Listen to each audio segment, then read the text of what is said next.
So, as you know, everyone is talking about weight loss injections, and they're usually GLP-1s. But in endocrinology, we've been using GLP-1s for diabetes for the last 20 years with a lot of experience and knowledge about how they work. So, let's talk about how GLP-1s work.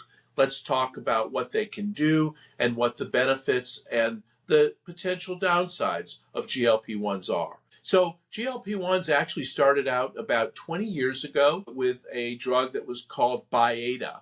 And Byetta was the first drug in this category and was used for diabetes. It had minimal effects on weight loss at that time, but was the first drug. It was a twice daily injection. And then over time, has been multiple other medications, the next one being Victoza, which is now a weight loss drug called Saxenda. So all of these drugs have different names when you go from diabetes to weight loss, but the drugs are the same. So again, just to give you an idea, liraglutide is the brand name Victoza, which no longer is really marketed by the manufacturer, and Saxenda is the weight loss drug of the same type.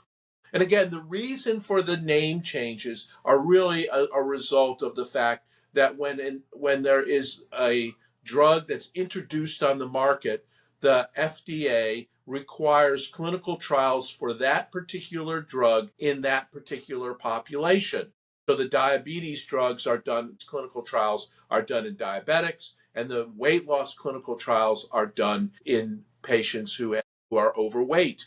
And therefore, once those drugs are approved, then they have to be given a name that is different than the name that they use in diabetes. So Victoza is Saxenda and Ozempic is Wegovy. And so Ozempic was the one that was introduced actually in 2017 for diabetes, and over the last 3 to 4 or 5 years, it has been approved for weight loss under the name Wegovy. And so now that has become a very important part of our armamentarium for treating people who are overweight and obese. And we've got basically clinical data that shows about, on average, about a 15% weight loss with that particular drug. The next drug in that particular area that is currently available is called Zepbound. The diabetes counterpart is called Mounjaro. And again, Mounjaro was introduced first because the diabetes clinical trials were done and completed, and the FDA approved that around 2021 or 2022. And then about 2023 or so, the medication Zepbound was approved. Same drug and same effect on weight loss. And in Zepbound, there seems to be about a 20% on average decrease in weight with this particular agent. Those are the facts of the drugs, and we've now talked about what the benefits are in terms of weight loss. So let's talk a little bit about what are the side effects of these drugs. The most common thing is really the nausea and GI upset. Some people get some acid reflux or heartburn. Some people get constipation. These are all sort of common, sort of around 20% of the time in the clinical trial data that occurs. And there have been other effects that are been talked about, and I think that some of them are not actually as clear cut. So I would like to focus on the GI side effects as the most significant. The last thing I want to talk about in relationship to these GLP-1 and GLP-1 GIP is the one for Mounjaro, is what's the long-term treatment goals of these drugs. And so, in my clinical practice, I like to focus on the trajectory. So I like to see people losing weight over a period of time. And it can be very variable with these medications. Some lose it very much quicker than others. Some lose it slower. It really is individual, but on average, those numbers I told you were the ones that were found in the clinical trials.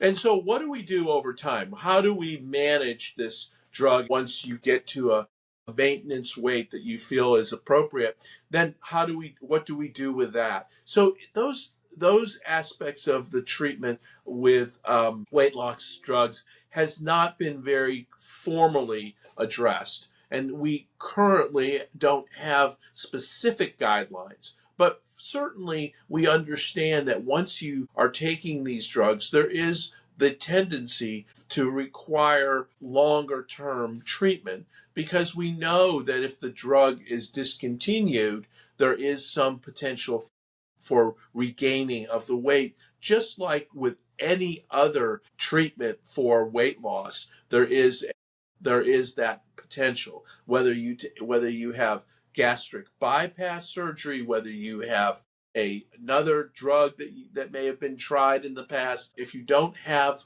the same dietary calories, you're going to gain the weight. And so I think the one important aspect is that there's also a dietary component to this that needs to be evaluated and treated, and that's usually through a registered dietitian who can give you the benefits of what are the correct caloric intake and the types of foods that we would recommend. Typically, those foods tend to be higher in protein and lower in carbohydrate. It tends to have a benefit in terms of long-term weight management. So if we're going to use GLP-1, GIP drugs, we have to remember that they're medications that are not miracle drugs, but are drugs that really have had a great benefit, that they're, for the most part, they've been tested over a long period of time, almost 20 years, that they have the benefits of weight loss with certainly some side effects, and that the treatment should always be associated with diet, exercise, and other behavioral associated lifestyle changes. So I hope that this gives you a good overview of what the GLP-1s, GIPs can do in weight loss for you and for other people that might be interested.